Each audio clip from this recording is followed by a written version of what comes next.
an educator, just keep doing what you're doing and don't be afraid of changing what you're doing, right? I see things, and I think people are going to hate me for saying this, but sometimes I see things and it's like, you're a teacher, just waking up and trying your best is good enough. No, it's not. Like, you need to do a good job. Like, people's entire trajectory in life is contingent upon you doing a good job.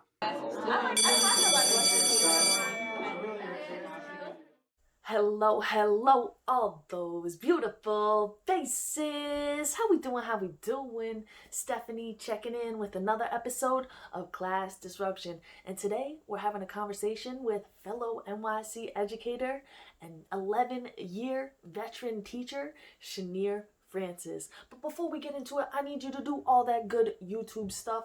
Smash that like button. If you're new here, I love that beautiful face.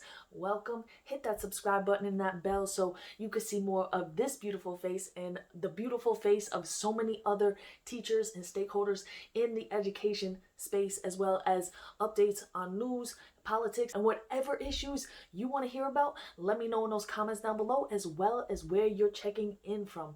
But today, like I said, we are talking with Shinair Francis. Not only is she an 11-year veteran teacher doing her thing out there in Brooklyn, but she also has her own education consulting company that she's been running for several years right now. Very seamlessly made the transition into doing online summer camps instead of her usual in-person curriculum that she does. So, she is definitely somebody who we need to tap into right now for not just her knowledge, but her amazing spirit. And the vibes were just so good. Like, we just kept going and playing off each other, and we got into a bunch of topics that we didn't even plan to discuss. But the main thing that we wanted to talk about was lesson planning, because I just did my whole series on that. If you haven't checked that out, it's a 3-video series, and you should definitely go check that out. Whether you're new in the game, whether you've been here for years, just getting going, reminding yourself why we do this and how to really make those not just like good lessons or engaging activities like the kids were into it, but really make them all connect together into a meaningful journey for the year for your kids. And she has workbooks that go right along with all of those ideas and concepts that I was talking about. And the videos takes you step by step down that. And right now she extended her Cyber Monday special just for you guys. So make sure you get on there, get this deal. It's a whole workbook. She has the hard copy, she got the digital copies, she has templates for you to be able to make fit to exactly what you're doing. You can type it on the computer, you can handwrite it, whatever works for you. So definitely go follow Shinair on social media. All of her links are down below. Go check out her website. Go check out this amazing workbook. And not only do I want you to enjoy this conversation, I want you to become a part of it. So let us know in those comments down below what you think. And without any further ado, let's meet Shinair. Shinair, what's going on, lady? It's good to connect with you again. Yes, how are you, Stephanie? I'm doing good. So, and we actually met at a professional development. Yes. And those are actually, I like the TWR professional developments. So I'm actually the TWR coordinator at my school. So it's one of those things that I go to and I bring it back to the school and I'm like really excited. Because if you're not excited, then no one is excited. Exactly. And so for people who don't know, TWR is the Writing Revolution, and I would highly recommend looking into it. So, but before we get into it too much, I guess tell us a little bit more about your position. We're both New York City educators, a little bit more about where you work and your school. So thank you. So again, as I said, my name is Shinair. I am in my 11th year of teaching. Ooh, okay. Yes, once you get to 5, you're more likely to just stay.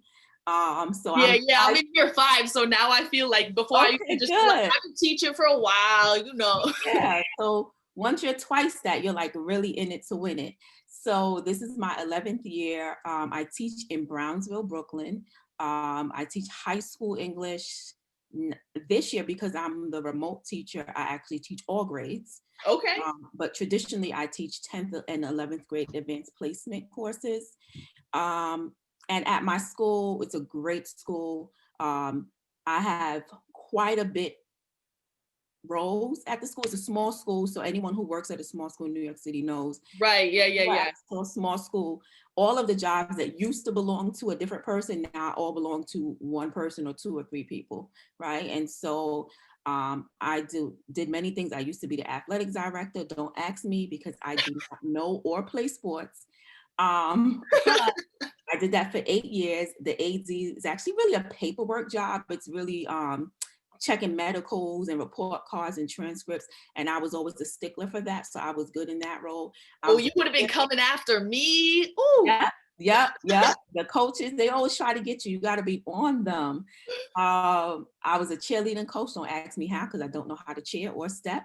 But the girls knew how to cheer and step. So I just watched them to make sure that they were doing the right thing.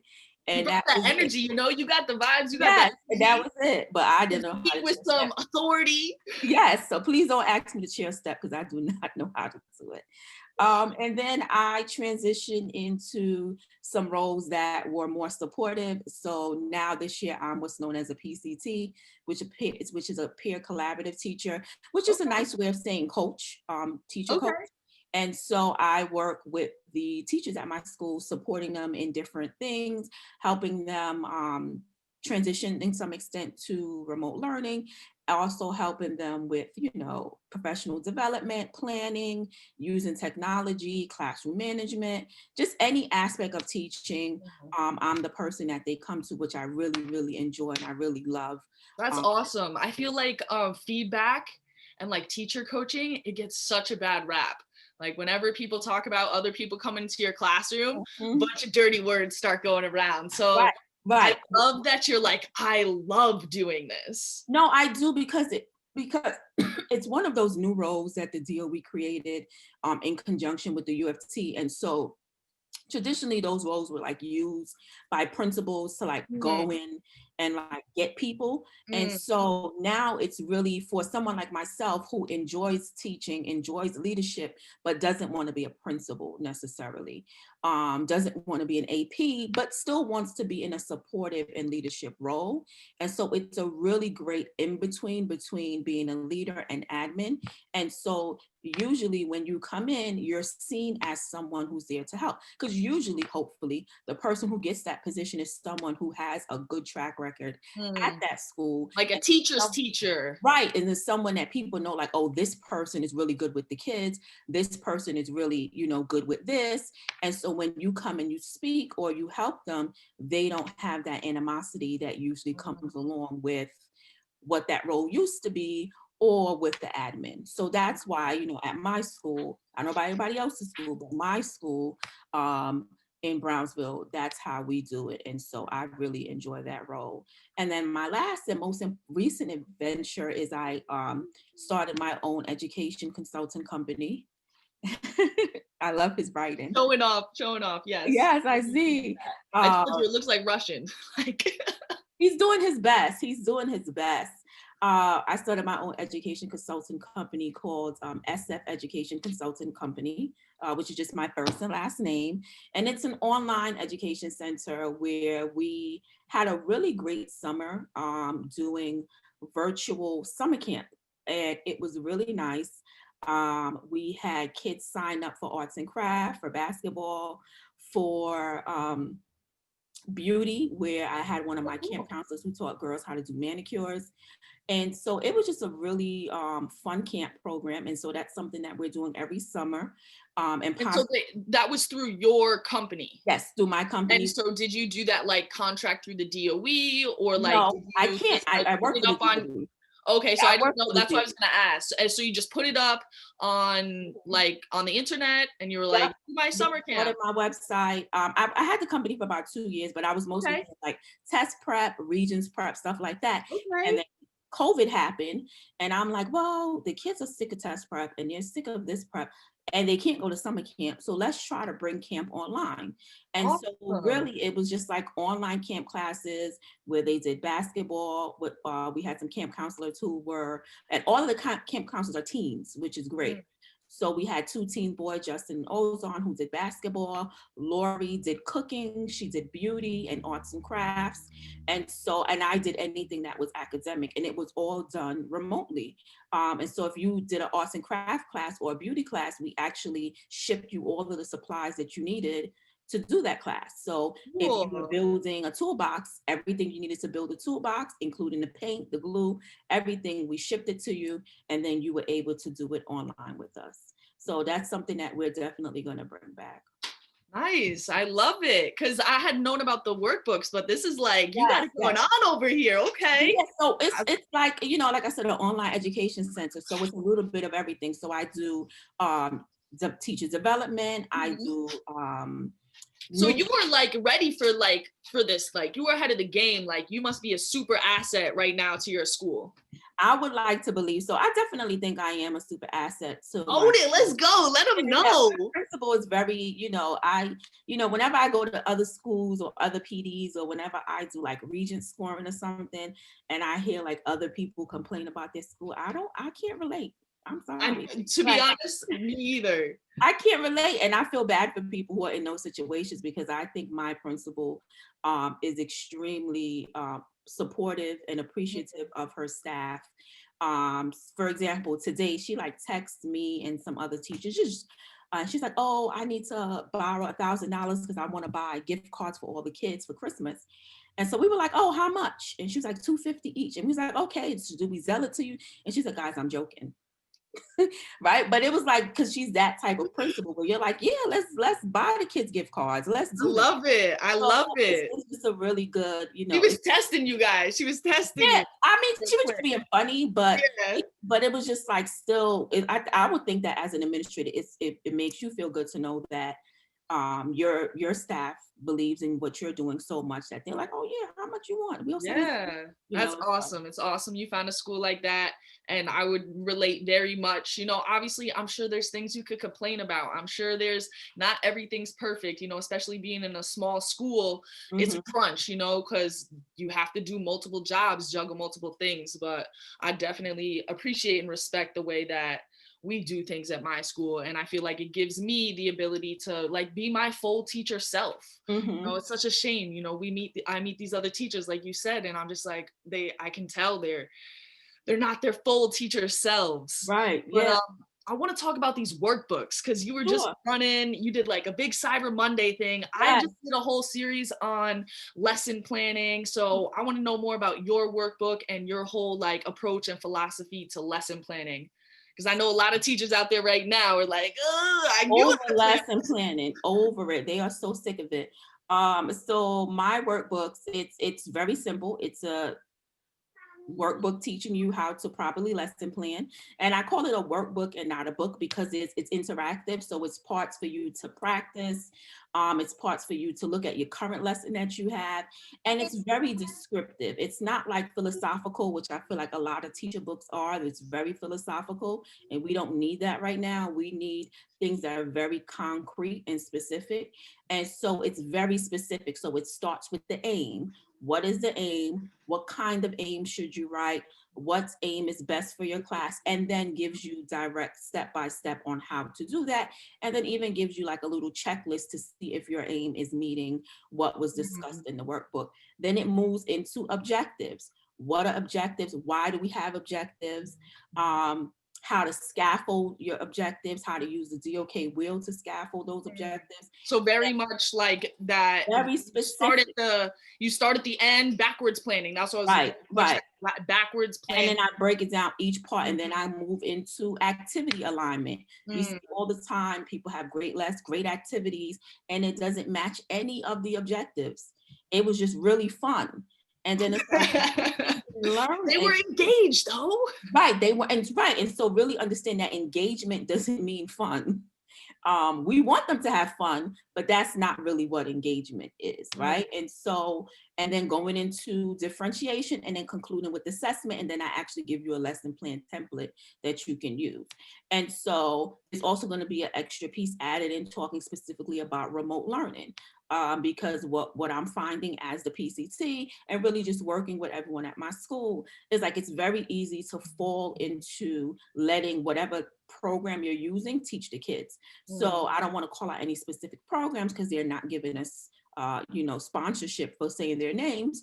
But if I was using a specific program, right, we know that the kids technically could go in, read whatever it says, and then answer the questions. Right. And they won't need us. Like, right, like we have to validate why we should be working, and we have to be important. So therefore, how do I take this online curriculum that my principal spent thousands and thousands of dollars on, so they want you to use it. Right. So how do I take the information from this curriculum, integrate it with my own teaching, still make it interactive while completing whatever is available? So that's something that is also being discussed because most teachers are dealing with that, especially if you're in New York City. If you're doing the blended learning model, kids might be in front of you 3 days a week, but 2 days they're home. So what are they doing? Right. And even if they're in front of you, there are some schools where the kids are in front of you, but they're still in front of the computer.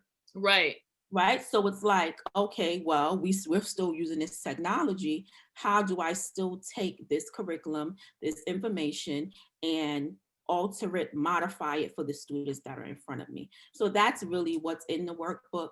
The digital copies are dropping on Friday, but what I did on Monday, and I'm extending it through the week because it was pretty successful, is it's 30% off. If you pre-order the digital copies, you'll get it on Friday. You'll get a link and you can type into it. You can print it out and write on it, whatever you want to do. It's all copyrighted, so don't make copies of it and give it to people. I would hate to sue a fellow teacher, but and so it's really useful. I just think, what do I do when I'm planning? Right. And how do I take that and how do I put that into a workbook? And systematize it, because of course you don't want to like make it, you already have that cut and dry curriculum, right? But you can take your art and say, okay, how did I do this? So that every day you can kind of repeat what you do and make it make sense. And you're not just throwing knives and darts and trying to hit things. Right, because when you look at the online curriculum that's being provided, when I look at it, it doesn't even come with overall curriculum pacing chart. It doesn't come with any of that, a map, so you know where it's going. And a lot of it is just stuff. Right, it's just like, read this multiple choice question. Yeah. Right. It's all things that if a principal walked in and saw you doing on a normal day, you would not be rated well. And so Danielson really, don't like that. Right. And so it's like, how do I really engage students with this really boring curriculum, right? So like for my 11th grade class, they had us reading Common Sense, which, like, come on, it's dry. Like, let's be honest, okay? And so it's just like, okay, well, how do I integrate something else into this? So I tried to integrate the idea of revolution and, how race impacts your perspective of revolution. Like I said, I teach in Brownsville. My school is 98% Black, African-American, whatever you want to call it. We have a heavy Caribbean population, so I don't want to say African-American. But taking that and then juxtaposing it to the revolution would not be televised, and like looking at like the differences, like they were revolting but they still had slaves, and what about what this person is saying about revolution? So you have to add your own to it. You cannot rely on the online curriculum or your kids will hate you. That's true. Not only will your admin hate you, your kids will hate you. They will hate you because it's boring. Yeah. I know, and that's it's so crazy because you just be like, oh, it's so easy. You just go through the slides, but they want to be in it with you, especially if you hook them in it. So I want to switch.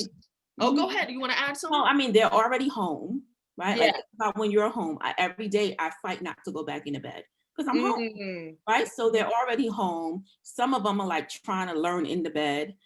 It's a lot going on. So if you're just clicking through slides, I can guarantee, and if their cameras are not on, I can guarantee you that they are sleeping. They are not paying attention. And so how do you involve them and really engage them in a meaningful way? It's got to be authentic, right? But you look like you got it together. I don't know. You look like you got your beautiful face this morning. I mean, it's the evening time now, but Yeah, for sure. Like because going to school, I was going into the building until they stopped, the in-person. And it was, I found those days to be much easier for me because it was very much structured. Get up, shower. It was very clear, like, okay, this is work time. This is home time. This is, Right.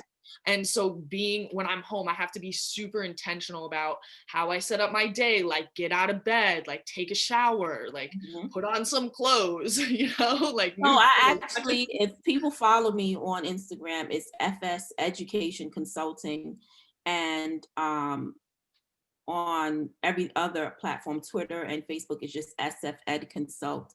I actually have some steps on how to separate home and work, even if you're working from home, right? So I give like all these little tips, and really the tips come from my experience. I'm not like just randomly making it up. So it's like I even pack lunch the night before, Okay. right? Because what's going to happen if you don't? You're going to eat everything in the house. Oh, yeah. That's why I always liked going to school, because I have my little lunch bag, and I'm like, that's it. That's what you eat. That's it. And so what I do is I pack my lunch. And so whatever is in my bag, that is the only thing I can eat from 8 to 2:40. I can't go in the refrigerator and make something else. I can't like run to Starbucks because that's something that I wouldn't be able to do at work, right? So I try to stay within the confines of what would I be doing if I were at work.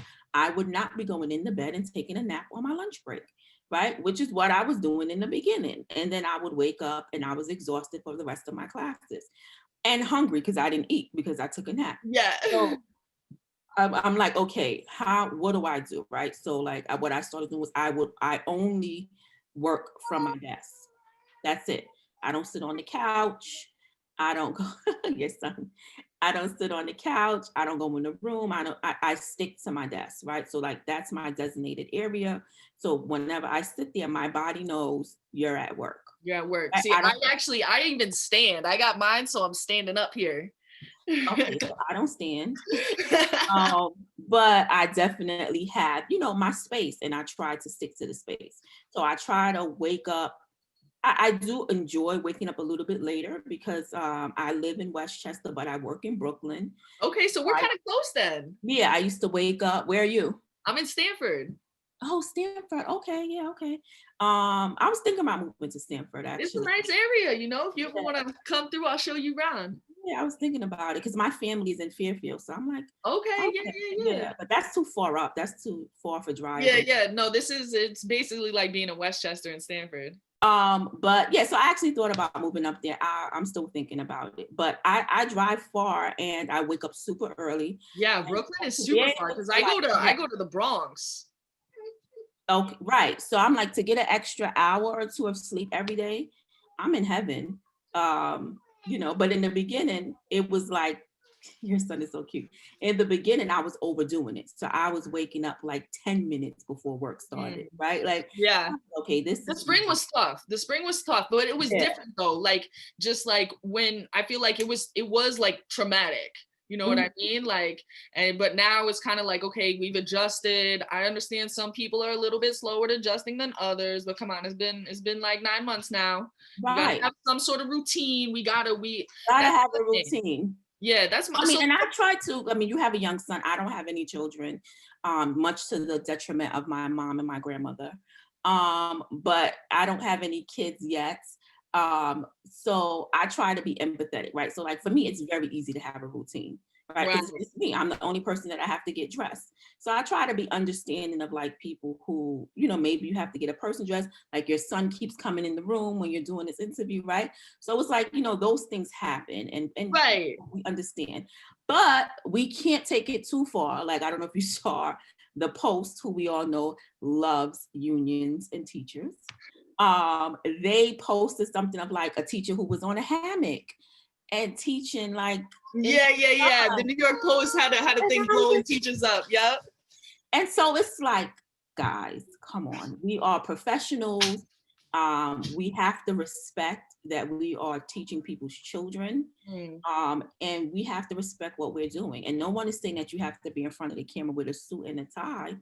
But let's show the kids that we respect them and we respect our profession. And so 100%. we have to be careful with doing things. Like you can't be at maybe if you're just sitting in Starbucks and teaching, that's fine. But Right. like you can't be zooming on your phone and picking up coffee or going to Target, and Right.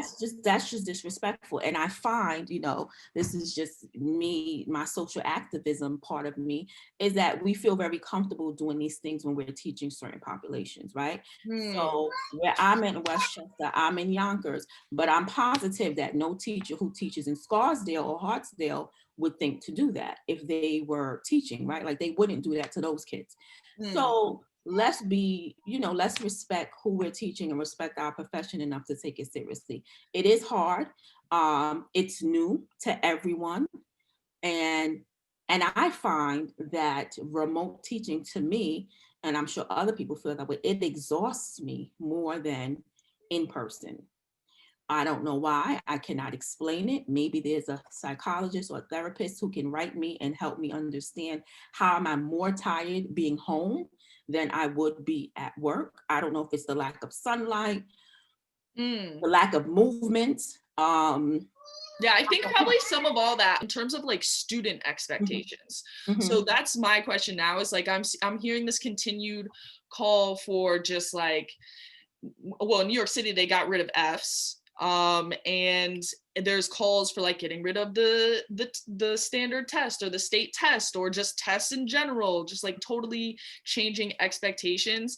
And I'm like you, like I want to give some grace, like I want to be understanding, like I know I have kids who are watching their siblings, I know I have kids who don't have, like, they turn on their thing to talk and it's like super noisy in the background, so I get that. But at the same time, I do think it's detrimental to ultimately just be like, oh, well, well, another time, just next year, like it's a pandemic right now. So like, Yeah. how do you feel about that? So, I mean, I think we have to do a little bit of both. So it's like, okay, we give out NXs, right? But then what happens after the NX? So we found that all of the students who got an NX over the summer also got an NX in the fall, right? So my principal was like really strategic, and she's like, look, we are going to have a separate program. We're going to alter the curriculum so that students could be successful, right? And so really figuring out what it is that is preventing that student from being successful, because I found that students who I taught in the 10th grade, who were never absent, Mm, don't show up at all to virtual learning, yeah, I have right? a few of So those. there's Yeah. something happening there, right? And so it's not like holding the kids accountable is going to change whatever is happening. Mm. Something is Well, holding happening. them accountable, like how are we holding them accountable? Right. It's giving them a zero is not going to change whatever it is that's preventing them from logging on. And Mm. so it's like a little bit of that. And then in regards to testing, I think we also have to realize that in New York, who else gives Regents exams? I think maybe California or something like that. I think because like I saw that big thing going on in Georgia, they're about to have state exams. They do state exams like right now. They do them Mhm. like at What? the end of the semester. In Yeah, September. that last week I spoke with my girl who's down there in Georgia, and she was saying that this week they have like or next week they have like some Georgia state exams, and they have to know like all of American history on that exam, and it's That's part 20% or 30% of their final grade. Yeah, that's not very smart. It's December. So how could they already know all of these things by December? They must really be really Oh, smart. they jam through. And I'm sure if we looked at the data, they don't do well either, right? So it's like how helpful is that? So I mean, we get to this point where we're just so used to things that we think we need them. So it's like, do we really need regions? I don't know. I don't know, because nobody else gives it. What is it being compared to? What is the standard? Right. How do we compare the skills in the regions to something else? So how are we coming to these conclusions? That if we don't have a Regents exam, then that means that the kids aren't going to be successful later on someplace else. I Yeah. don't know. So I don't really know how to feel about that, because I don't know how important it is that they have those exams. But I do think that we have to look at what is it that we have kids who come to school every day, first people in the building. When I mean first people, they are there with school safety, and nobody gets to the building before school safety other than the custodians, right? And so they are there with school safety walking through the door, and now we never see them, right? So what's happening and how is giving them a 0 going to change that. It's not, right? Because they know they're going to get a 0. That doesn't, they know that. So something else is happening. And so, you know, even like I said, I teach in Brownsville, and we would, you know, my phone will work perfectly fine where I'm at. And as soon as I get to my school, all of a sudden I don't have reception anymore. Something is wrong, right? And so it's like, let's not pretend that in certain places, right, there's an infrastructure issue where they don't have access to the internet that they need to have access to. Everyday students are telling me that their internet is messing up, that the iPads that the school gave them is messing up. I mean, some of them are making it up, right? But are we going to assume that everybody's lying? Yeah, I mean, the iPad workflow, I definitely understand that that's a struggle, you know? Right. And then also, I don't know if you have the same problem, but with us, with Zoom, we use Zoom. If for whatever reason, if the kids go into another application when they're using the Zoom, it cuts off their camera. Oh yeah. I mean, Yeah. most of my kids don't have their camera on anyways. Like I have a few who will turn them on, but mostly they'll just threaten them like I do. not like for me, I don't know. That's just not my style. Like threats in it. No, I teach high school, so you can. I teach high school too, though. Like it's rough for high school kids. I know, but for me, it's like because I do know, like even when they turn on their things, a lot of them have it. Like even my kids who I'm like super close with, they'll turn it on like when they're alone with me or like in a super small group. But it's like I think a couple of them had bad experiences at the beginning of the year. A couple of them told me like kids were like recording it. Things like that, because I had a couple kids who were like on there, and then all of a sudden a few weeks into school they stopped, and I was like, what's with that? They were like, oh, somebody like recorded it and put it on Snapchat, and I was like, well, that's also illegal. So recorded what? There's nothing interesting. I mean, I know, but you know, I don't know if you saw it a while ago, where a parent walked past the camera unclothed. Yeah, I was on with one today, and I saw somebody smoking in the background, and then they like turned it off real quick, and then it came back, and they weren't. So it's a lot of things happening in these cameras. Yeah, but I've had people in the background folding clothes, doing laundry. Listen, judgment free. Right. I'm just like, look, at the end of the day, it's their home. Yeah, we're invading their space. Like, let's just be honest, right? And so I show my background. I don't really care. And sometimes I'm not gonna lie, there's been a few times where I've had my camera off because I like got up right before I started work, and maybe Miss, you look tired today, Miss. Maybe I had a bonnet on or something. But yeah, that's what the girls always say. I got my head wrap on. My good head wrap isn't here today or something. Well, I had one student doing her edges during the session because edges are very important to us. And so she was doing her hair, and I'm just like, sweetheart, we can't do that on camera. But one of the things that I actually did, and we did it as a school, two things. One, my school, we sent out etiquette, right? Again, these things are new. We can't just assume that people know how to do it. A lot of times, I think we give ourselves as adults way too much credit, and we pretend that we always knew all of the things that we know, and we didn't. Right? Like we learned it at some point, but we don't remember the point before we learn to do the things that we do. And so we act outrageous when the kids don't know that they can't do certain things. Remember, our kids live on social media, they live online. They do all kinds of nonsense. I was gonna say, everybody does everything. So to them, coming into Zoom for teaching with their head wrap or whatever, it's not outrageous. I be doing that too, though. I'll be like, right, it's not outrageous to them, right? Because they do all kinds of nonsense online. So we did etiquette, I know in high school we knew not to record it, or I guess we didn't have the option really. Well, we didn't have the option. Like I think when I was in high school, the newest phone was the Motorola. I actually still have it in my closet somewhere. It was the flip phone. I had one of them little Nokia flip phones. I had a red Nokia with minutes. And then after 9, it was free. So hit me after 9. Okay. I had a plan. And then I think when I got to college, I did the flip phone Nokia. And then I had a BlackBerry. Remember BlackBerries? Oh, I remember BlackBerries. So we didn't have, honestly, when we think about it, we didn't have the option to like record like that until right. You know what I mean? And then after that, technology just moves so quickly. Right. Or if you recorded, be like super like fuzzy and you like You couldn't even tell what was happening. So it it didn't out. make sense. So it didn't even Now make they're sense. on like Instagram live, like Right. So again, so these things, streaming in 4K. right, or 5G, right? Whatever it is. Which causes cancer according to some people, right? So we have to remember, like, their understanding of the internet and their understanding of technology is different than ours. So we have to help them, like, okay, when you're here, you're in school. When we're doing work, you know, you take, like, I make my kids take notes. I have PowerPoints, I make them take notes. I make them show And me we that. know writing down notes by hand. Right, right, because Yep. we know that they're not going back online to Google Classroom to read what they type. So I make them take notes. I make them show me that they took the notes, whatever it is that we're doing. We had, like I said, we had an etiquette protocol on how to behave. You don't write things in the chat. And I told them, just so that you guys know, the chat, even though you're writing to each other, I can see it. It'll save it and it'll show it to me. So please don't write things that you don't want me to see. You know, just having those conversations, even with emails. I created an email protocol and I said, look, this is how you send an email to me. If you do not send it using this format, I will not respond to the email. Right? Ooh, that's some college professor type stuff right there. Miss, why you didn't put my grade in yet? I don't know who you're talking to.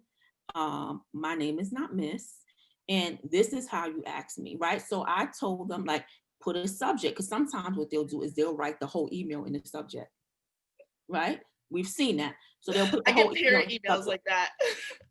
So I'm like, this is how you do. You write a subject, you start with a greeting. Hello, Mrs. Such and such, right? Then you start off by telling me why you're emailing me.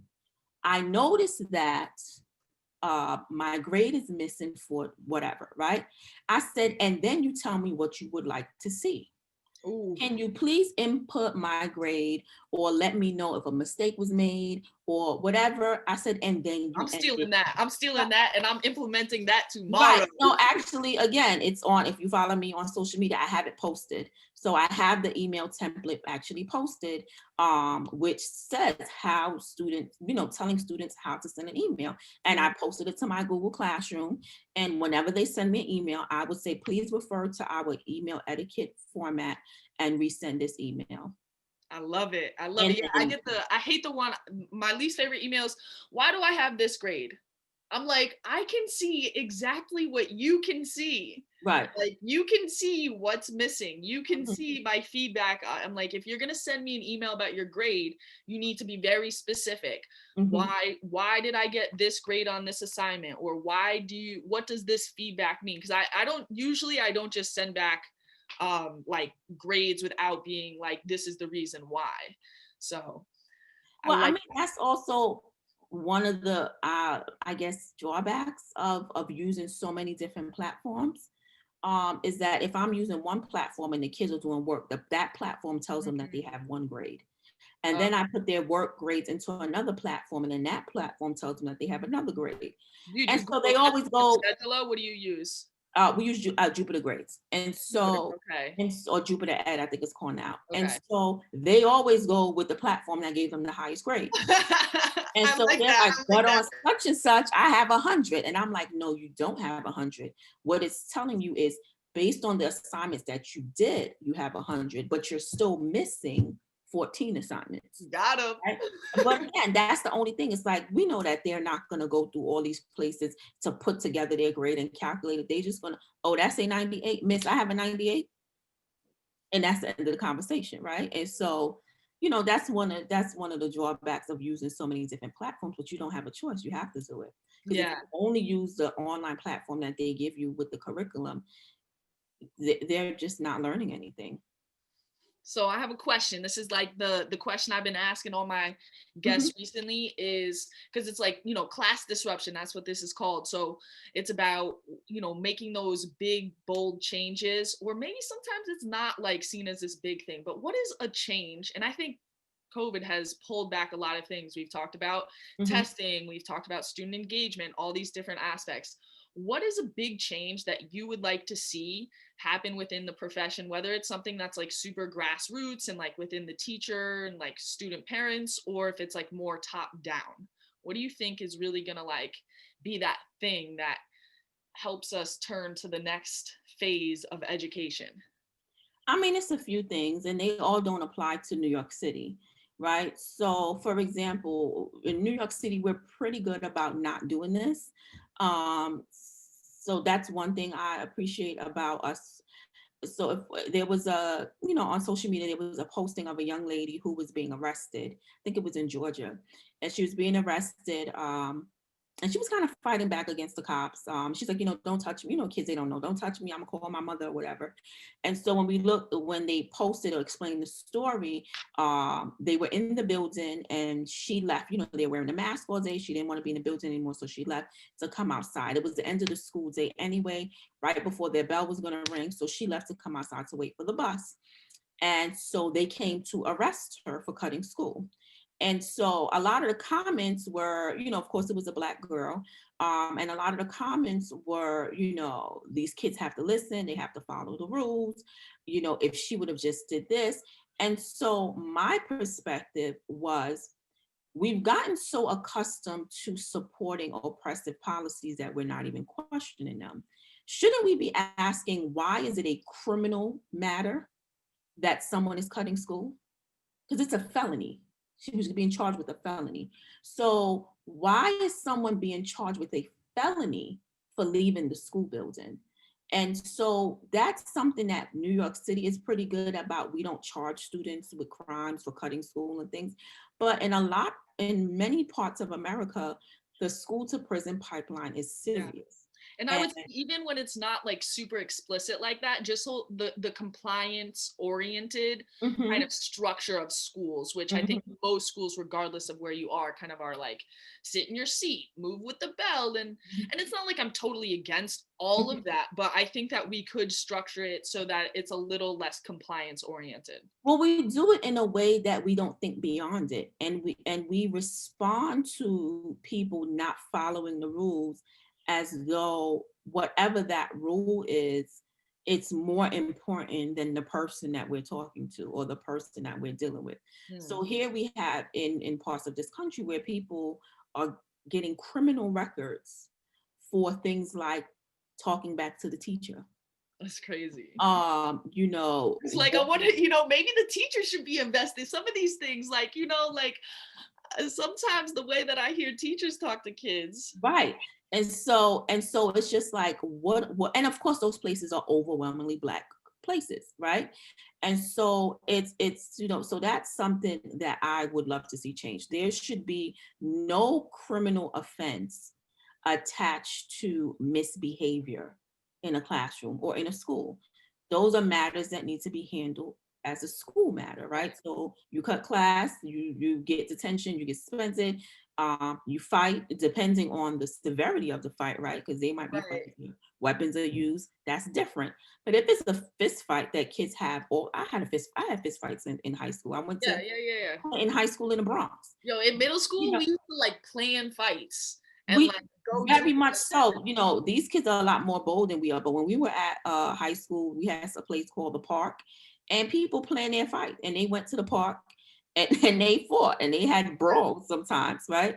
But it depends on what the infraction is. So that's something that I would love to see change, where we are not getting so caught up in the kid not complying that we are ignoring the fact that the policy that's in place is oppressive. So I act like in private school that they don't keep all their stuff in-house, and we're talking like real serious stuff when it comes to drugs, fighting, bullying, all that. They keep it all in-house because they want you to send your kids to their school, right?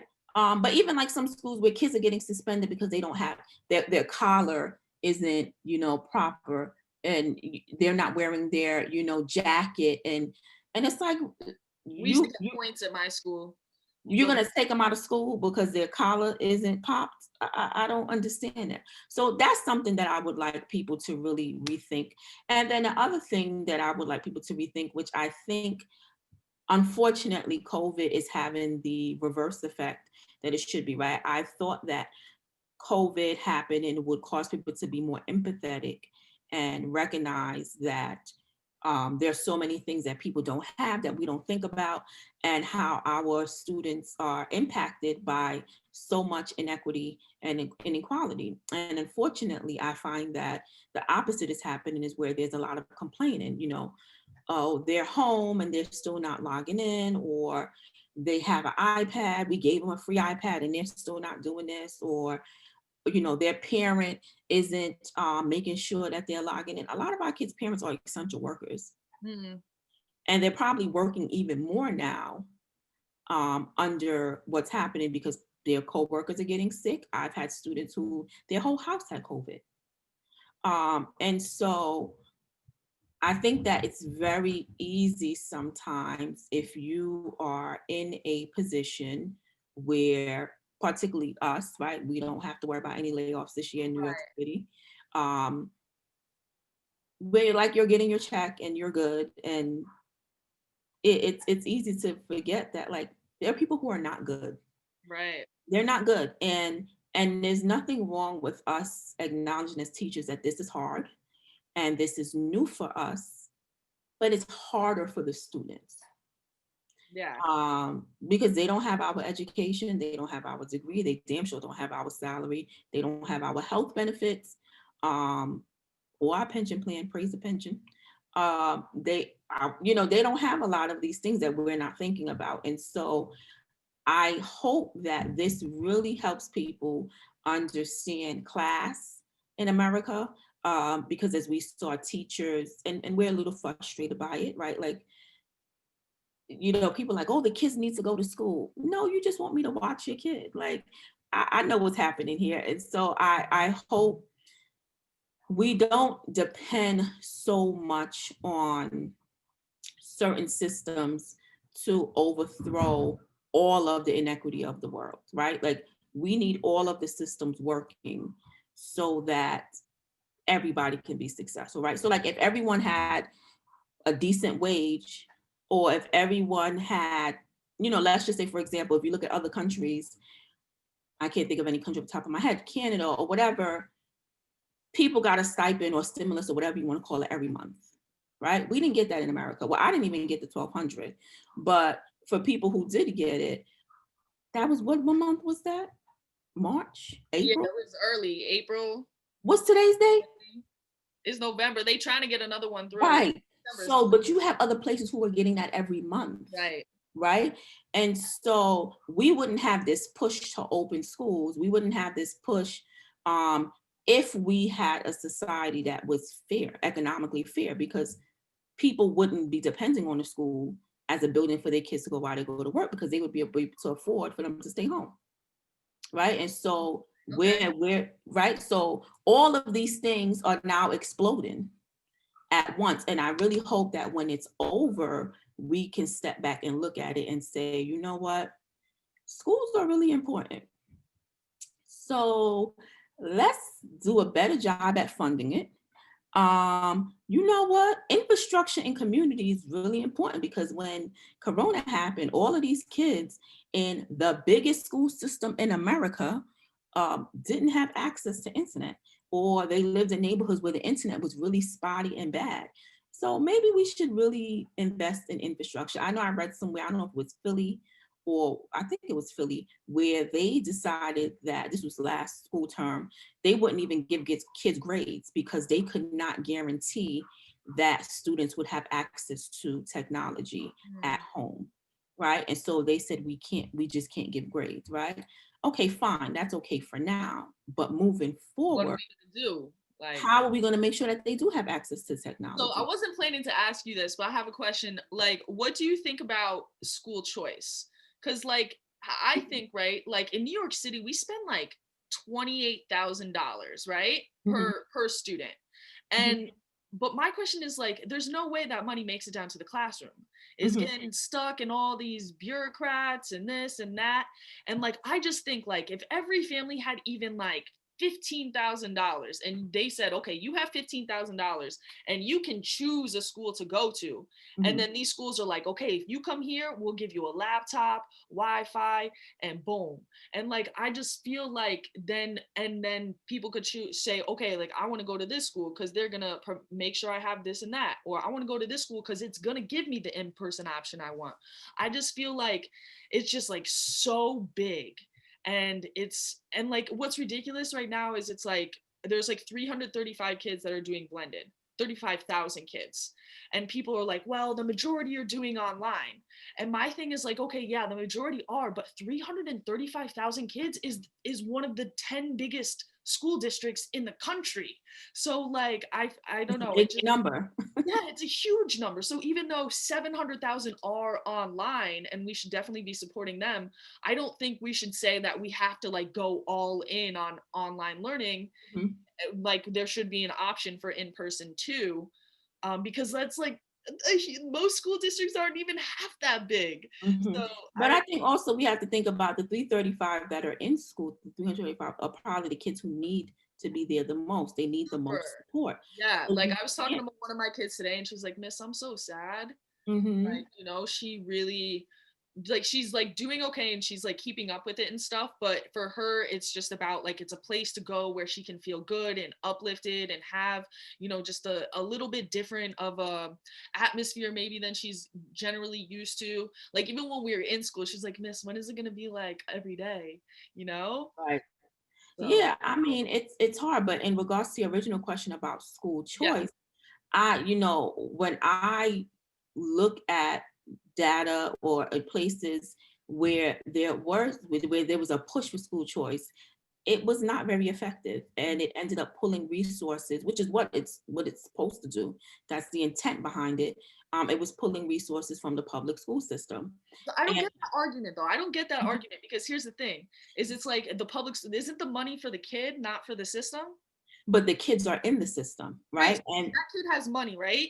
And that mhm, money would go with you to this school or that money would go with you to that school. I don't mhm. understand how the system loses any money. Because a lot of the schools that are part of school choice are private schools or they're charter schools, and those schools do not serve the entire population. They serve students who choose to go there, or parents who are savvy enough and capable enough to figure out the application process, to go to the meetings, to be forced to go to those rallies and those protests, etc., which is not always feasible for kids in the traditional public school system, right? And It was so everybody though, right? What if it wasn't just like some kids got school choice? It was literally everybody. Like well, you I got think we have to out. be careful with trying to apply the business model to everything. And so what was happening was, let me just finish my point. What was happening, what they were seeing with places where they were school choice, like you said, this kid get an iPad, this person get a bicycle, whatever. And so what was happening was it was diluting it. And so many people were busy offering free stuff to the kids that nobody was paying attention to whether or not they were actually getting a good education. And they saw that over and over and over Are they again. getting a good education now? I guess that's my whole thing. No, they're not. That's But the answer is not to burn it down. So it's kind of like when I think about what's happening to the post office, right? And we know that there's a push to privatize the post office. And so what happened? This year has been the most obvious case of it, but it's been happening for years.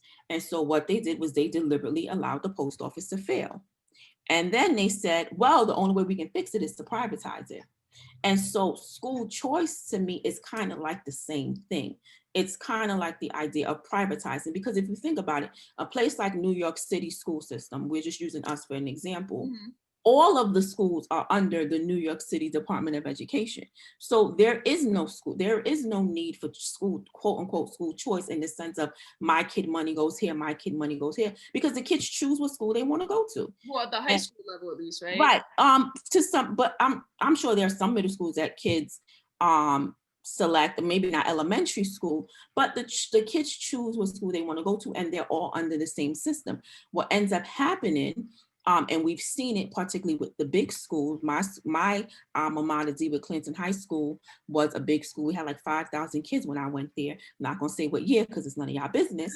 But when I went there, and then what happened over the years, they wanted to close the big schools. So what did they do? They started flooding them with students who didn't speak English. They started flooding them with students who had special needs, and their teachers couldn't keep up with it. And then they used that data to close the school and then open up smaller schools, right? And so we have to look at, why are schools failing and what can we do to help them? Because choice for what? Choice to go to another failing school? Choice to get an iPad? I think But that's not what they need. They don't need iPads. They need resources. They need teachers Right. who have good I years guess under like their the belts. way that I see it is like, I just think things need to be like a little bit more like bottom up, like community driven and like grassroots driven.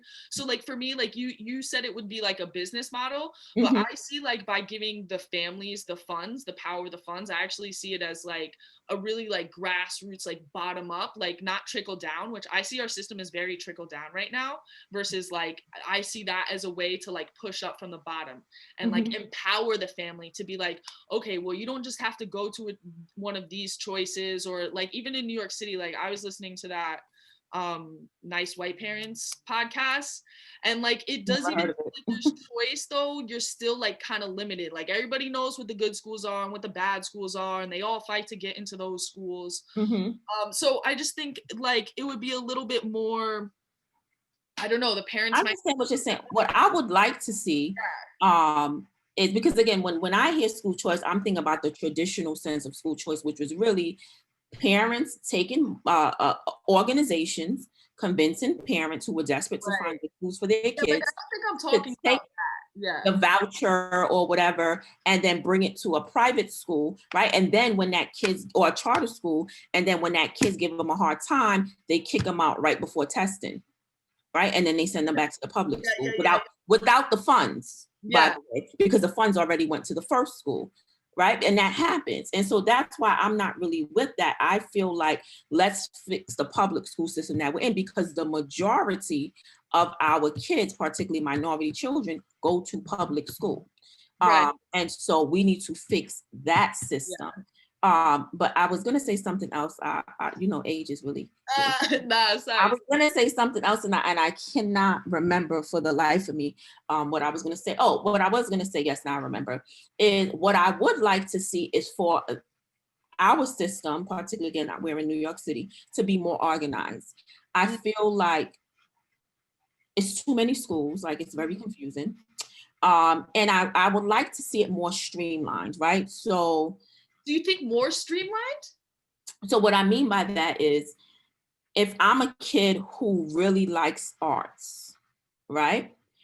There is a line of art schools from elementary all the way through high school that I can go through.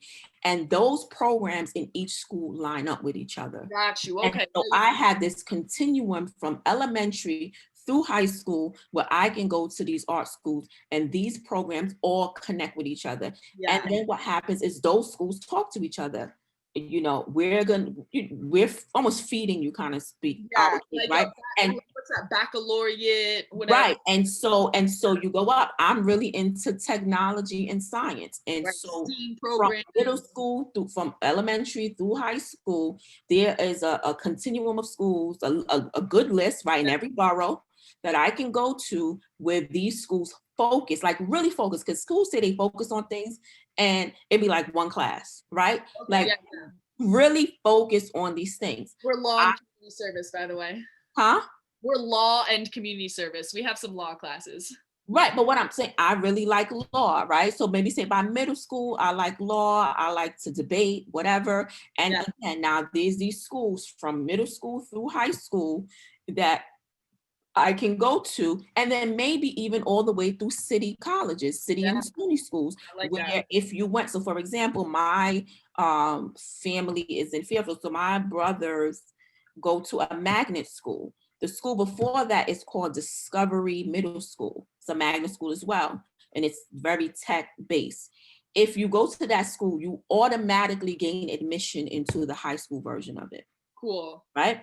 Yeah. And so it's like this idea of like, I am continuing this thing But if throughout. you wanted to switch, like if you got to ninth grade and you're like, this isn't And that's perfectly fine. But like really having these like schools that. So I that would, really, streamline this yeah, process for the I kids. would do that. So at the same time, I would decentralize, right? Like I Mhm. don't think central should like have so much control over like all the schools the way that they do. I think individual schools should be able to make more decisions on their own, or like to the boroughs or something. I just feel like we're held hostage by central.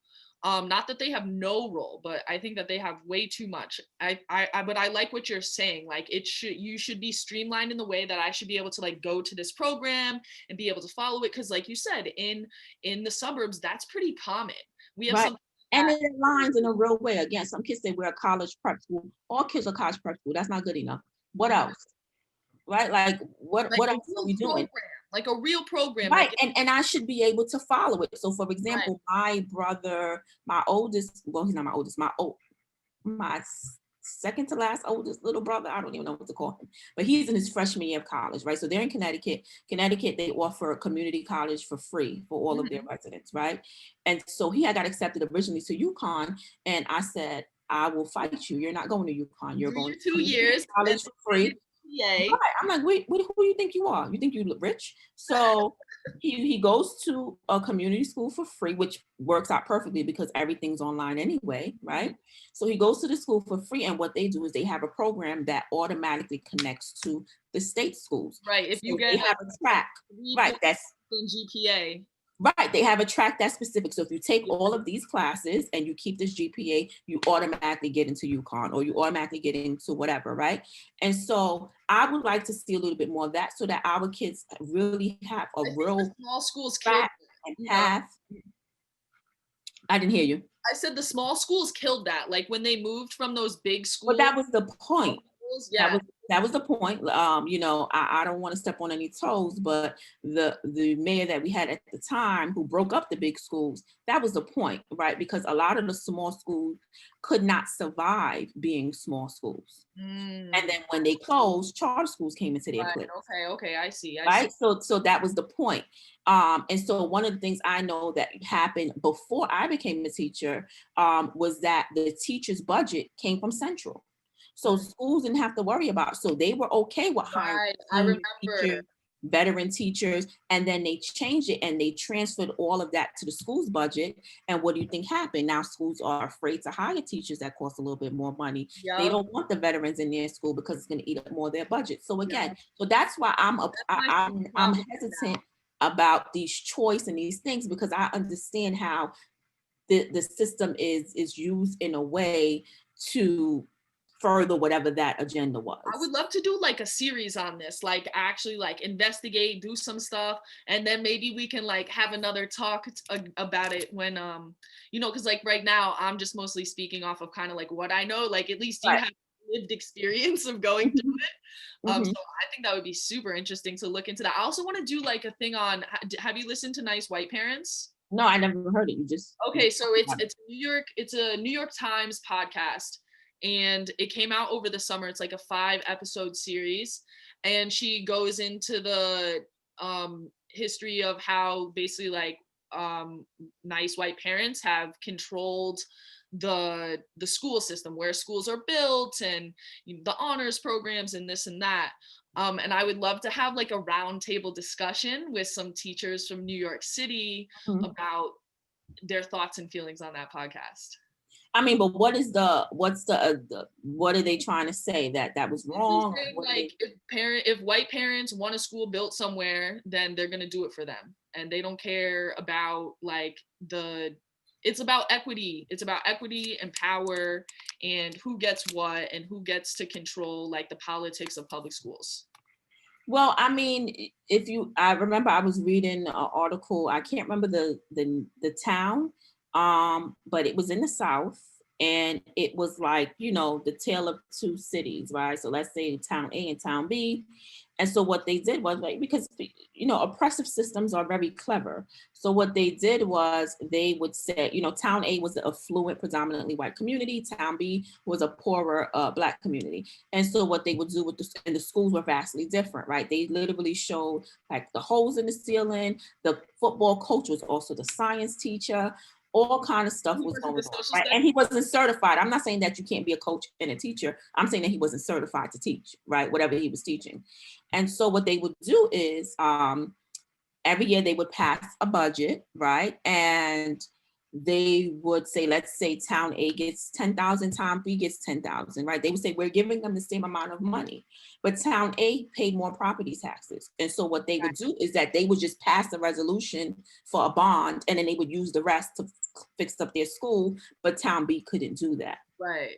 Right. And so those are the type of things that people do because we understand the importance of education. We understand the importance of having like qualified teachers in the schools, qualified teachers who want to be in the schools, who want to teach the kids that they're teaching.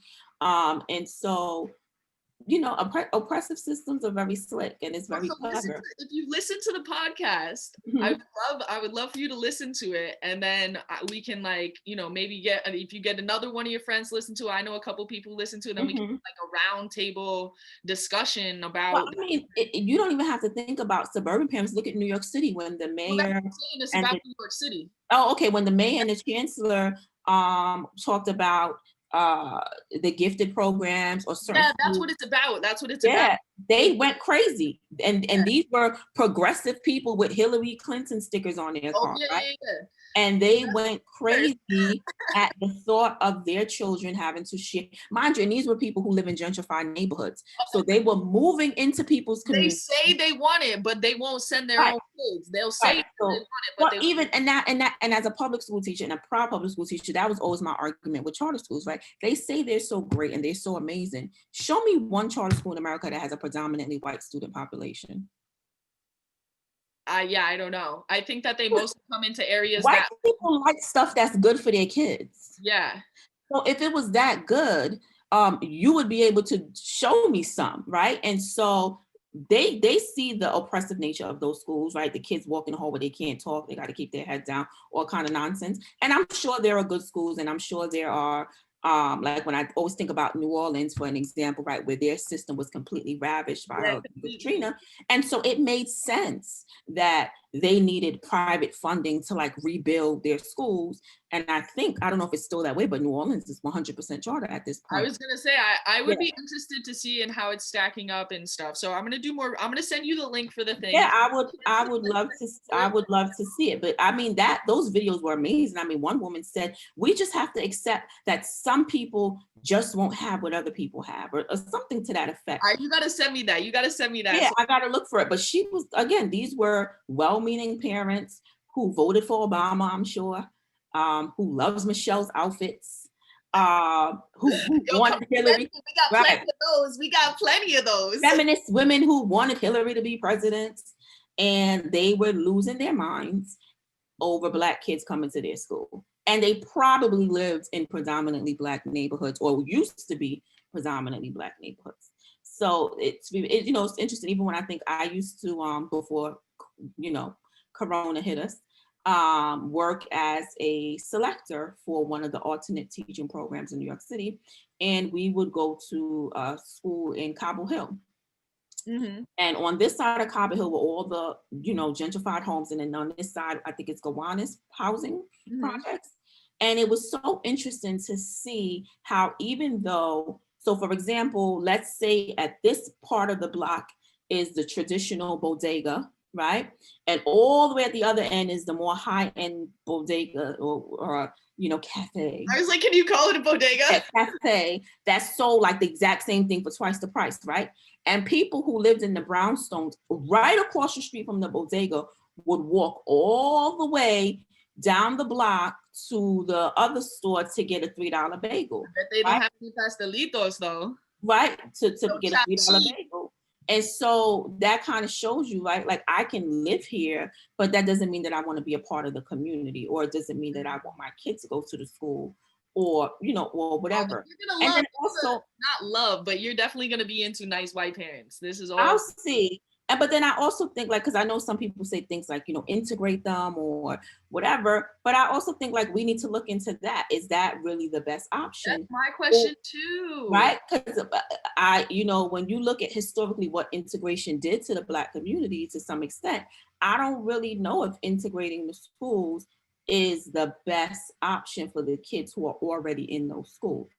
Right. Like it seems to me like that. Well, that's my whole thing is like, okay, so you're saying that these kids can't learn unless they're with white kids? Like that's what's Right. confusing to me. It's That's like, not what that's and that was something that I learned later on in life when I really looked at the civil rights movement, and I read different accounts where they were saying, we're not saying that we want to be in white schools.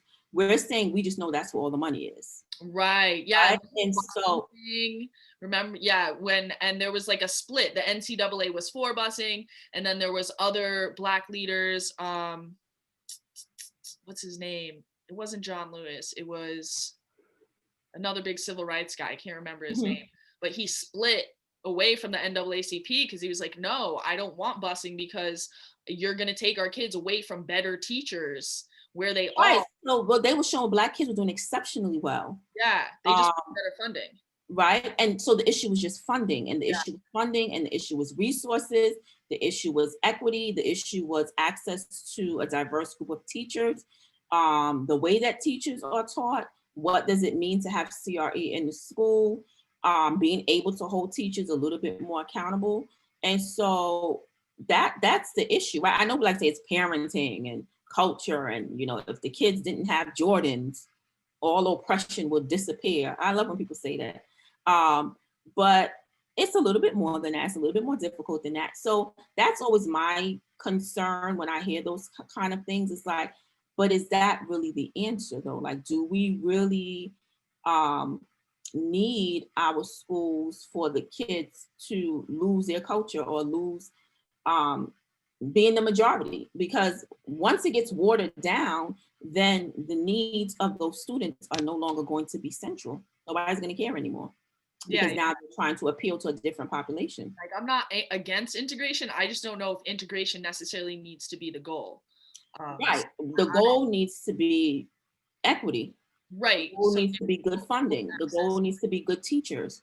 Right. And if what comes with it is, other people, then that's fine. I know there's a school, I'm not gonna say what school it is, but there's a school in Brooklyn, which is like a gifted and talented school. And that school is overwhelmingly Black, overwhelmingly. And so all of a sudden they try to change the admission process as a way to start to change the population of school. And the parents were like, nope, we're not doing that because we see what you're trying to do. Our kids are doing really well here, and now you're trying to take that away from us, and we're not going to have it. And so and they backed off because, again, those very outspoken parents. And these are kids who are taking all their Regents by 8th grade, right? And so, I get those points, like what people say those things, but I think we have to be careful. Yeah. All right. Awesome. So we definitely have to continue this conversation. I'm loving it, but it is. So I have to check out. I don't know if I should admit this publicly. I've never listened to a podcast before.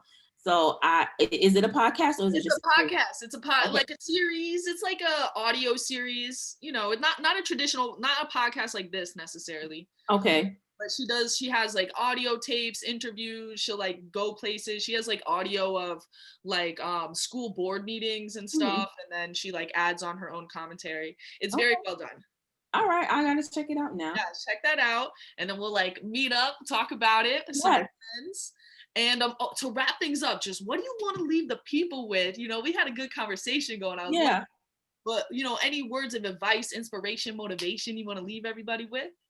I mean, if you're an educator, just keep doing what you're doing and don't be afraid of changing what you're doing, right? I see things, and I think people are going to hate me for saying this, but, sometimes I see things and it's like, you're a teacher, just waking up and trying your best is good enough. No, It's not. Like, you need to do a good job. Like, people's entire trajectory in life is contingent upon you doing a good job. And so we need to take that into consideration, right? I try my best. Sometimes I'm tired. We all are. We're human. Um, it's this whole remote, blended, whatever you want to call it, is new to us. Even if you're teaching every day for in person with a mask on, that's all new to us, right? But be reflective and say, am I really doing the best that I can do? And what I started doing, because like I said, much to the detriment of my family, I do not have children yet, but I do have younger brothers who are still in school. And I would always ask myself, would this be okay if somebody did this to my brothers? Um, and if the answer was no, then I knew that I was not doing a good job. Right. And so that's how I look at it. If you're a parent, what you're doing right now, right? And don't make an excuse. Don't say, well, my kids are different, or whatever, right? Like, ask yourself, if Hashtag class disruption. Let's go. right, like, don't do that. Say, if I taught what I just taught to my children, would that be okay? And so, I just want people to keep that in mind. Why are we here? What are we trying to do? Are we trying to empower people so that they can go out into the world and be our doctors when we get old? Because we got to think about that. Be our attorneys if we, like, run a red light or something, right? Like, so these are the things that we have to think Save us about. from global warming. Right. Who's going to save us from global warming? Because somebody has to save us. Yeah. And so, just keep those things in mind. And also, if you need any help, like I said, visit my website, sfedconsult.com, or same thing, SFEd Consult on Facebook and Twitter, or Instagram is FS Education Consulting on Instagram. And so some of those things that I talked about today, whether it's the workbook or the email template, or the steps and the tips of how to work from home, or daily motivation tips, etc., that's all there, because we all need to go to some place outside of ourselves to get help. Teaching is a profession where you never stop. Everybody says that, but it's real. Like, teaching is a profession that you never stop learning. Like, if you were retiring this year, you were still going to be learning something up until June 26th.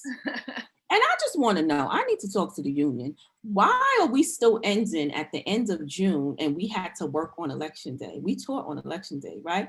So they owe us a day. They owe us those days from, like, they owe us a day, and they owe us some time they owe us money from April.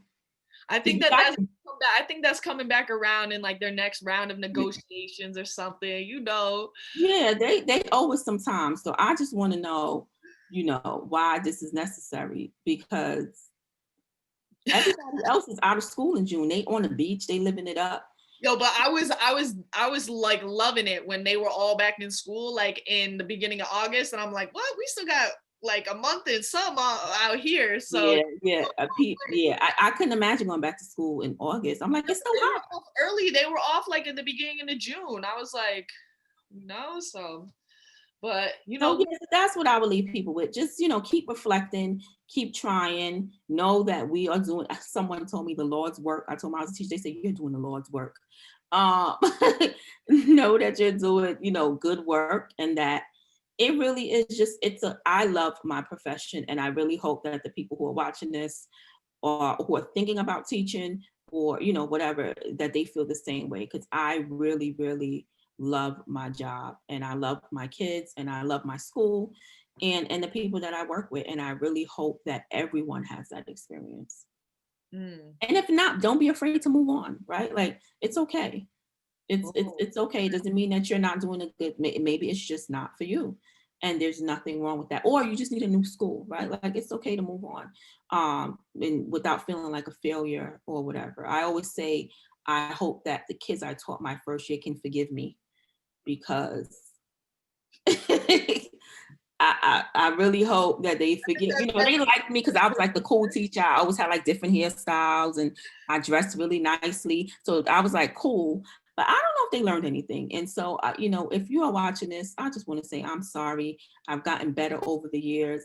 I I was feeling myself. I went to Teachers College at Columbia, so I thought I was all that. And so I just want to say I apologize to you. And I'm a better teacher now. And if you could only see me now. And you're better because of them. See, Yes, sometimes I'm better because I ruined y'all. No, I'm just playing. it's been such a great time talking to you. Like, we discussed so much stuff that we didn't even plan to discuss, and we definitely get back on here and have a follow-up. And I'm definitely gonna be telling everybody to go show you super love on all your social media. Please do, please do. And I just want to point out, I don't know if you guys can see my artwork in the back. I bought that 3 years ago from a student. We had an art sale at my school. And it was an auction. I think I paid $150 for that painting. Let's see it again. Let me see. Okay. So you can't, but I would have to like bring it up close for you to see the features. But she looks like really good. She has beautiful makeup on. You can't really tell from so far away. Like the head wrap and everything. That's I love that painting. So, you know, it was used for our kids to go to, I believe, Japan at the time. We have an international club, so every year they go to a new country. Or was it, they went to South Africa? I don't remember where they went. But, you know, I love that painting because one of my kids did it. Love it. Yeah. Got 150 out of me. Hey, gotta support the kids. Yes. Right, well, have a great night. And me too. Is he sleeping? I don't hear anything. Yeah, I'm sure he fell asleep. Oh, poor thing. Or he's tearing up the house. No. You will hear it if he's It's conversations like this that really remind me why I'm here, what I'm doing, and the reason for this channel, to connect with other educators, to share ideas. And I'm so excited to not just follow along with her journey and tap into her workbooks, but to keep the conversation going on different topics. Let me know, have you listened to the podcast Nice White Parents? What do you think? And if you have some opinions, definitely tap in. I'm trying to put together a panel, and I would love for you to be a part of that conversation. So let me know in those comments down below. Do all the other good YouTube stuff, right? I don't know what you're doing if you haven't done it already. Smash that like button, hit that subscribe button if you're new here, because I love that beautiful, gorgeous, amazing face that you got going on there and everything going on in your town. So smash that like button, hit that bell so you get notified every time I drop a conversation like this. I'm also covering different news, different issues. I've got a podcast that I'm coming out with people outside of education to kind of get that conversation going from that angle. So lots of great content coming your way. If you're interested, I also make content that's more geared towards students or people who are interested in teaching history. So check that out over at my page, Making History with Miss Edmonds. And of course, make sure you go show Shinair the most love on her social media. All those links in the description down below. And until next time, you know what I need you to do, guys, because this is grind time, right? Those weeks between Thanksgiving and Christmas is always like, oh, it's getting cold. The days are getting short. We got the shutdowns, the lockdowns, 2020 madness, but we're going to push through. So stay foolish, y'all.